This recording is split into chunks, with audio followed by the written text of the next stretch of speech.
Hello everybody and welcome back to more political chatter. We're back with another 2024 election scenario. And this one, interestingly enough, is a three-way race between a Republican, a Democrat, and a forward party nominee. So, this matchup is Joe Biden, the incumbent president, who is unpopular according to almost every poll. His approval rating has dropped drastically. Just people do not approve of his job because remember in 2020, Biden was supposed to be that fresh voice, and people voted for him to vote against Trump because Trump was the incumbent running for re-election, and Trump was also very unpopular. Biden wins in November. Come January 6th, a group of Trump supporters storms the U.S. Capitol, and Trump's popularity falls drastically, just like Biden's now. Because he waited until hours, until people were killed, until he told the rioters to go home. And among Republicans, basically all Democrats and the vast majority of independents did support him. But after January 6th, moderate Republicans officially, who were thinking about voting for Biden in 2020, they officially dropped from Trump's post. So he became extremely unpopular. So Biden, he maintains a good popularity throughout the first few months. Nothing special. No one's really expecting much in these first few months. And then time goes on, and he's not really doing anything. Comes the migrant crisis, and he's not even doing anything. He's keeping, Republicans want to push them out. Democrats want to take them in. And then here's Biden setting up these terrible camps at the border. These where they're treated terribly. The conditions are awful for all the migrants who are trying to get into the U.S. And there's protests. People are holding up signs that says, Biden, let us in, because this is the Democratic Party. The Democrats are supposed to be the ones who are letting them in, and Biden is not. He's not kicking them out either. He's just keeping them at the border, and it created chaos, and people really hated it, and he became really unpopular after that. And then as time goes on, after he withdrew all the troops from Afghanistan, he became, that alone wasn't that unpopular, but soon after that, just chaos. There was chaos in Afghanistan. After 20 years, people wanted to get him out, and then to get the American troops out, and then it was just chaos. The Taliban took over at an unprecedented speed. So Biden is extremely unpopular right now. Donald Trump is extremely unpopular right now. Enter Andrew Yang. Over half, 50% of Americans say they don't want to see Trump or Biden run again in 2024. That amazes me. That just shows that people are really tired of American politics, and that has, that's happened in 2012. That obviously happened in 2016 because Trump was elected. It's happened so many times over the course of American history, and it's happening again. People are fearing a Biden-Trump matchup in 2024 because Biden is getting nothing done and Trump is still Trump. He's many believe insane, many believe xenophobic. He's just over the top conservative. So that brings in Andrew Yang. Now, if you go back to the 2020 Democratic primaries, Andrew Yang ran in the 2020 Democratic primaries when he was still a Democrat. He didn't do that good. He did better than expected. I mean, no one expected him to do good at all, but he actually did fairly well. He announced his candidacy really early, and so he got in so much campaigning time, and even the news didn't talk about him at all. But it was really amazing because he supported something called Universal Basic Income, or UBI. He called it the Freedom Dividend. Now, this Universal Basic Income is a policy, I guess you could call it, that would give $1,000 to every American adult a month. All right, now this would be obviously a multi-trillion-dollar program, but as he said in And his campaign slogan said he has done the math. And math also stood for Make America Think Harder. His base, he spread rapid like wildfire on the internet. He was the internet's favorite candidate by far. But his idea was really popular among young people. And he really had this freedom dividend base. And Andrew Yang became legendary because of that. I mean, no one would have expected Andrew Yang would do as good as he did. But unfortunately, he did drop out after New Hampshire. So he didn't, that wasn't Super Tuesday yet, or South Carolina. So when you look at it, he gained a very small, vote total, not a lot. So come 2021, I think it was October 2021, Andrew Yang publishes, I believe, his second book, possibly third, called Forward, blah, blah, blah, by Andrew Yang.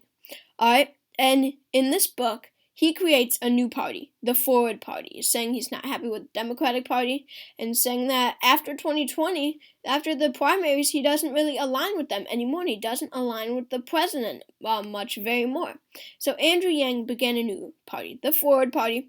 Obviously, he is the leader of this party. They support, progressive policies, all that. But yeah, so he would run from the Forward Party as registered as the Forward Party. Forward Party is now an official third party in the United States, and if he ran, he would definitely get third. I mean, I don't see any third party candidate beating Andrew Yang. He would really pull in his coalition, and we're going to get to that right now, his coalition. Andrew Yang's coalition is probably the most unique I've ever seen in my life. Probably more than the Obama coalition. Definitely more than the Obama coalition. Because of this. Andrew Yang appealed to extremely progressive Democrats and moderate Republicans and libertarian-type independents. He appealed, strangely, to so many people on the left and the right. It was amazing. Because these progressive Democrats, they really liked Andrew Yang and UBI because, it's a radical change, UBI, and they were not afraid to stand behind that radical change. And then he had a bunch of independents on his side, like especially in generally conservative states like New Hampshire. Then he had these unsatisfied Trump voters who were going to vote for Trump in November unless Yang was nominated. These were called Yangocrats. They were, like, we're not Democrats, we're Yangocrats. He got so many Trump supporters to vote for him in the primary. It was really, really crazy because if we look back at 2016, Trump promised change. Well, no, actually, let's look even before that. 2008, because these were the voters who voted for Obama in 2008, and then voted for Trump in 2016. Go to 2008, Obama promises change. Fast forward to 2016, no change has happened.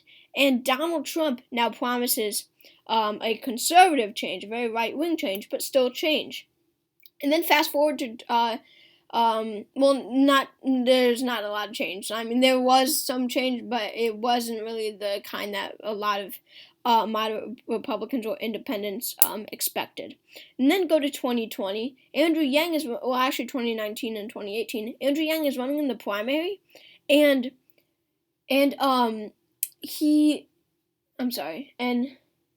Trump supporters, unsatisfied Trump voters, flocked to the Yang campaign because Yang promises change. There are so many people who want change. And Andrew Yang, as someone who's not a politician, Andrew Yang has never won public office, and that made him different. That's why people actually believed that he would make change. That is why people actually believed that change would happen with Andrew Yang. He was a young, new voice, and they wanted to give UBI a shot. So, Andrew Yang will do well among young progressives. I really think so. And ultimately, there will be some vote splitting. And, he won in the primary. He won Trumpians, moderate Republicans and Democrats. But really, in 2024, I would say just because he did run in the 2020 Democratic primary, and he is more left-leaning than right-leaning, I would say that Andrew Yang would take more votes away from Biden than he would for Trump. and he'd probably take like 75% Biden, 25% Trump, 4-1, 4-1. Well, actually 3-1 when you really think about it. Anyway, but yeah. So I would say that Andrew Yang would take more votes away from Biden. But states like California, we'll get to Hawaii because Andrew Yang obviously is Asian American. He will do very well among the higher Asian American population in the state of Hawaii.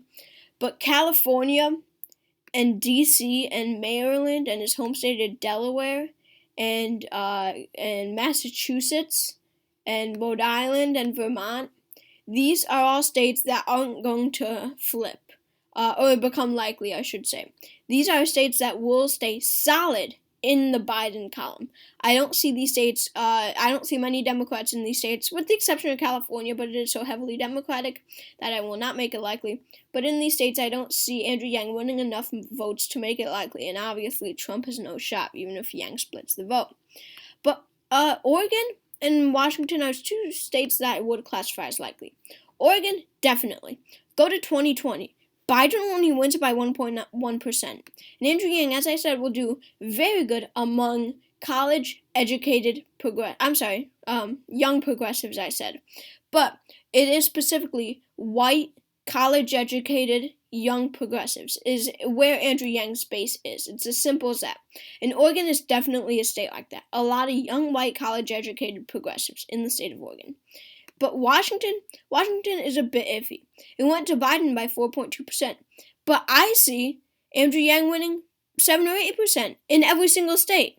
Like the average, I see Yang winning 7 or 8% in every state. A lot more in some states and a lot less in others, like more very conservative states like Nebraska's 3rd district or Wyoming or South Dakota.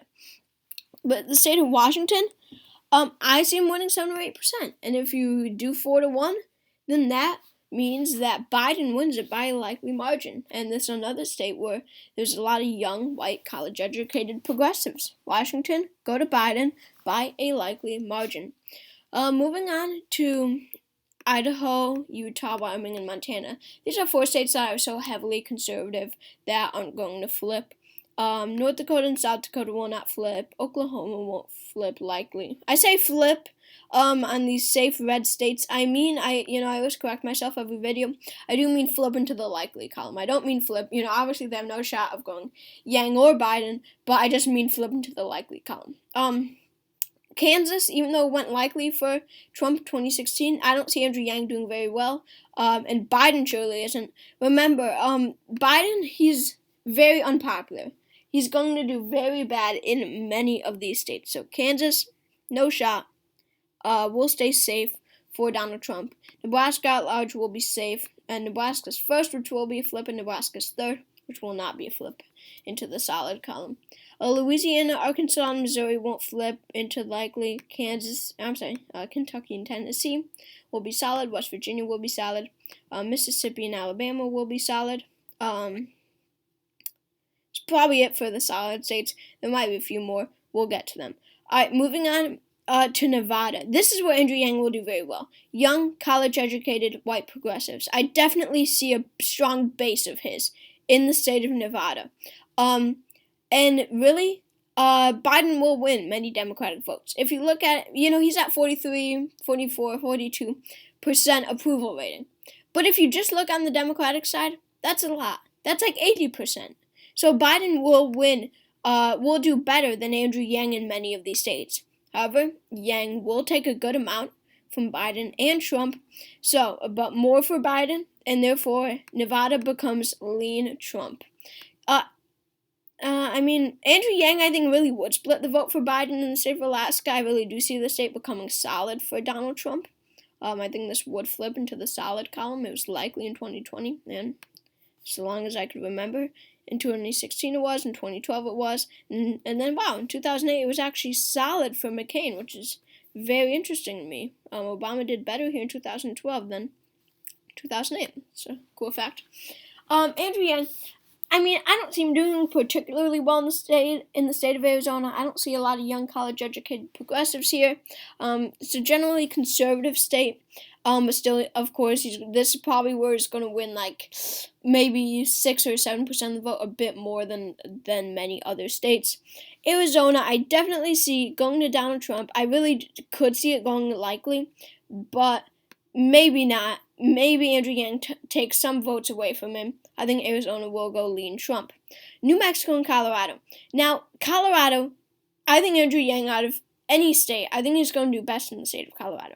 So many white progressives here, and young, who want change, who voted for Obama, went heavily for Obama, right? Colorado, Andrew Yang will do so well. Like, maybe not the best, actually, because of Hawaii and Maine's 2nd district, and we'll get to those soon. But Colorado, he's going to do very well here. Enough to win? I don't see it. I don't see him winning more than 40%, I really don't see it. But I see this as I think it's going to flip Trump. Andrew Yang will do so well here that I think he would split the vote so much with Biden that it would result in a win for Trump here. Now, New Mexico, on the other hand, I don't think it's going to do as well here. It's a more rural and generally conservative state. I think by a lean margin, Biden will be able to hang on to it. There's going to be less people who turn out for Andrew Yang. What's really interesting to me is the fact that Colorado voters are one of the highest in the nation who are willing to vote for the opposite side, if they're the clear choice. Go to 2016. Clinton does better in New Mexico by about 3 points. Hillary Clinton does better in New Mexico by about 3 points than in Colorado. Go to 2020. Biden does better in Colorado by about 3 points. All right, so they really shift. Colorado really shifts. And I really see more people willing to vote for Andrew Yang in the state of Colorado than in the state of New Mexico. We'll get to Hawaii. That's going to be a very close race. But moving down to Texas, I don't think Andrew Yang will do particularly well here. Not a lot of college-educated progressives here at all. A lot of minority population. Like Andrew Yang, I don't see him turning out Hispanics all that much. I really don't. Latinos, I don't see him really having much of a connection with them. Texas, I'll give likely to Trump. I don't see it. Florida, if it wasn't so Trumpian, I could see Andrew Yang doing pretty well here.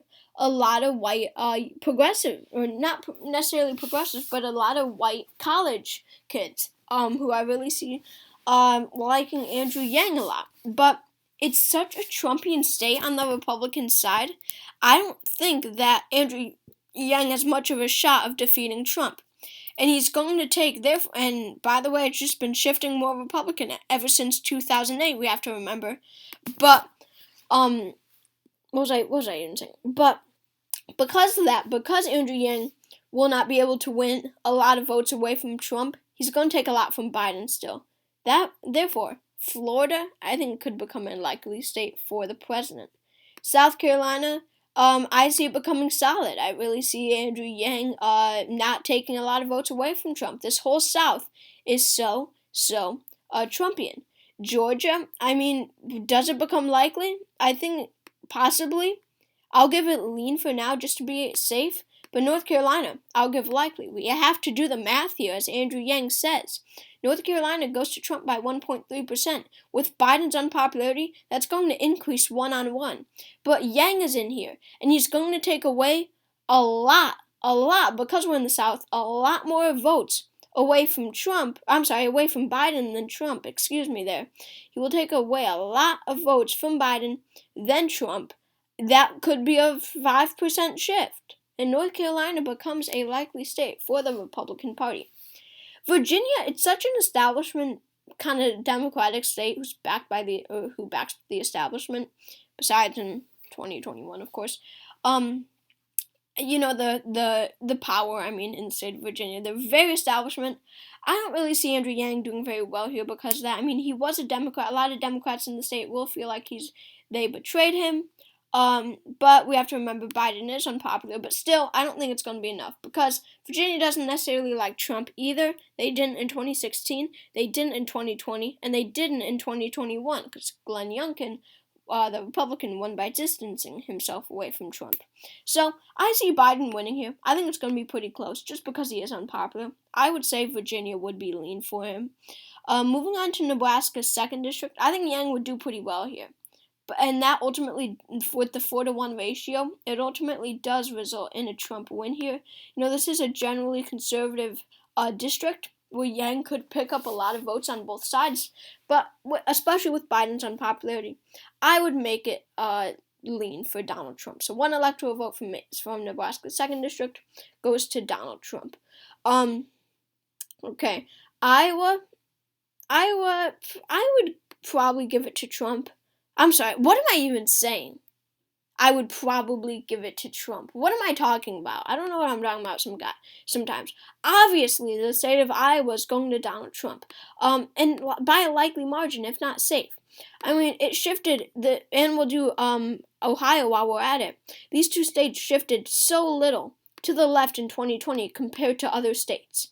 And Yang, he's going to take votes from Biden. I don't see him doing very well in neither of these states. It really has got to be, got to be a state with young, college-educated, white progressives, and it's probably going to be a state where people are willing to shift sides. We saw that in 2016, but not 2020. Iowa and Ohio, likely Trump. Indiana is a state that I think Yang would do pretty well in. I really see it as a generally conservative state where he will take a lot of Trump supporters, but with Biden's unpopularity, I don't even see it becoming likely at the moment. I would say Indiana would be safe for Donald Trump. Illinois, not Wisconsin. Illinois will stay with Biden. I think it's going to be by a likely margin because, that's 2016. In 2020, Biden only wins by 2%. Andrew Yang is going to win 7 or 8% in this state. Do the 4-to-1 ratio math, and that results in a Biden win by a likely margin. Illinois, it's not going to become lean, but it's not still staying solid. I would say it would become likely. Minnesota, I think it could go Trump. I really do think it will go Trump. I think Minnesota will go to the president. I think it will go to Donald Trump. I would say it would be by a lean margin just because Andrew Yang, I think he would take a few votes away from here. But I'm just thinking that the fact that in a Biden versus other Republicans matchup, not Trump, but Biden versus DeSantis matchup, I regularly give the state of Minnesota to Trump. So with the addition of Yang, I'm just thinking that even though it's Trump, Yang will take votes away from Biden, and I think that would result in a tilt Trump win in the state of Minnesota. Yang, I think, would do well in the blue wall. This is where Trump won in 2016. This is what carried him to victory because these are the people who feel like they're being left behind. The blue wall is where a lot of Yang support came from because this is where the unsatisfied Trump voters are. Trump promised change. Not much change, especially after COVID. Just things got worse economically. So Wisconsin, Michigan, Pennsylvania, all lean Trump. We have to realize this, that Yang support comes from the blue wall because Obama won in 2008, Trump won in 2012, the 2 change candidates. And then in 2024, Yang will do well here, and that really will split that Democratic vote. It really will. And so I would say that these 3 states would go lean for Donald Trump. Because remember, Yang won't have he's going to do well in more states than others, but it won't be enough to win a lot of these states. New Jersey, it's just a debate whether or not to make it likely. I think it's going to be likely with Yang. I think Connecticut will be likely, saying that it was in 2020 and in 2016, and it was close to a point or 2 off from going likely in 2020. So Yang, I don't see him doing extremely well in the state, but it will be enough, saying that he will win more than a few points. The state of New York in 2020, it went to Biden, by 23%. I think it's going to stay solid, saying that that Andrew Yang ran for the mayorship of New York City and he lost, and New York kind of rejected him. I think that New York, will stay solid for Andrew Yang, because even if you add 7 or 8%, it's going to be very close to becoming likely, but I think he's going to win just under. I don't think Yang will have enough support to carry the state of New York. Moving on, or not carry it, to make it likely for the president. The Maine first would probably be likely Biden. Maine at large would also probably be lean Biden, really, with Andrew Yang, because Andrew Yang will do very well in Maine's 2nd district. Go back to 1992, and Ross Perot, out of any state or district, Ross Perot, when it comes to percentages, Ross Perot does the best in the district of Maine's 2nd. So this district really has a history of voting for the reform candidate, and that is Andrew Yang.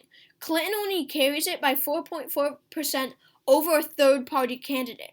That is insane. I think he did pretty well in Alaska. Not really. He did